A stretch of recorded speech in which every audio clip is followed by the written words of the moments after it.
పిఠాపురం నుంచి ఈరోజు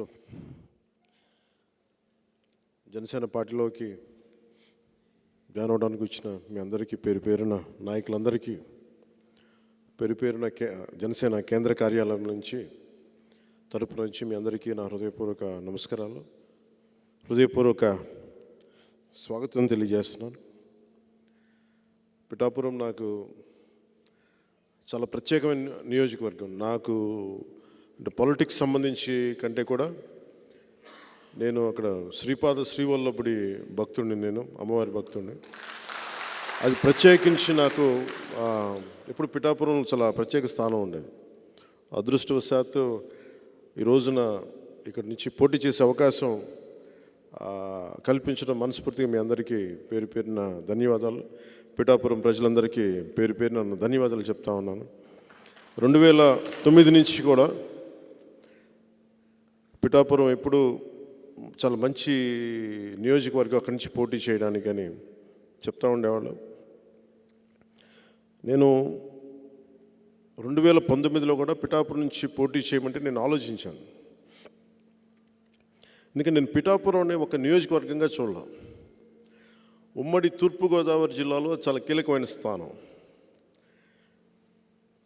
అది. అక్కడ ఉన్న కొన్ని అంతరాలు కానీ కొన్ని గొడవలు కానీ మొత్తం తూర్పుగోదావరి జిల్లాలో నేను అనుకున్న ఒక కార్యాచరణ, కులాల ఐక్యత జరగాలి, కాపులు పెద్దన్న పాత్ర వహించాలి, ఇలాంటివి ఒక దశాబ్దం కాలం నేను పనిచేసిన తర్వాత కేవలం నా గెలుపు కోసం నేను పిఠాపురాన్ని చూస్ చేసుకోలేదు. కులాల ఐక్యత అక్కడ ఉండాలి, అక్కడ కాపు సామాజిక వర్గం ఒక పెద్దన్న పాత్రగా ఉండాలి, అన్ని కులాలని కలుపుకెళ్ళాలి. ఇలాంటి ధోరణితో నేను ముందుకొచ్చి ఈ రోజునది సఫలీకృతం అవుతుంది ఈ రోజున.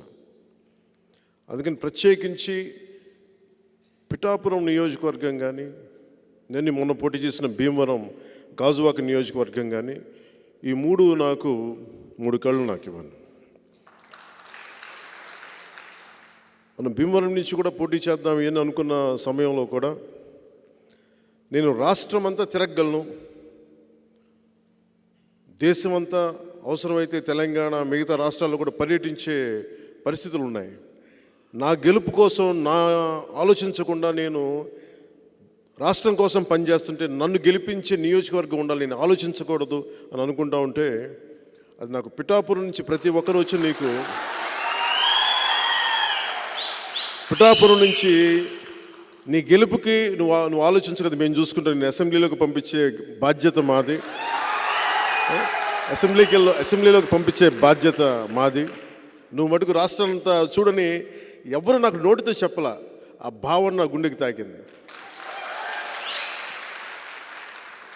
భవిష్యత్తులో అన్నీ కుదిరినప్పుడు, పరిస్థితులన్నీ సానుకూలంగా ఉన్నప్పుడు, ఆ రోజు మీటింగ్లో ఏం చెప్పానో అది జరిగితే తల్లి తండ్రి మన శ్రీవల్లభుడి కటాక్షంగా చూద్దాం. కానీ నేను ఒకటే అనుకున్నా, పిఠాపురం అందరూ వచ్చి వెళ్ళిపోయి దాన్ని వాడుకునే నియోజకవర్గం కాకుండా, నేను ముందు నుంచి చెప్తా ఉన్నాను ప్రతి చోట, అది నేను నా స్వస్థలం చేసుకుంటాను. అది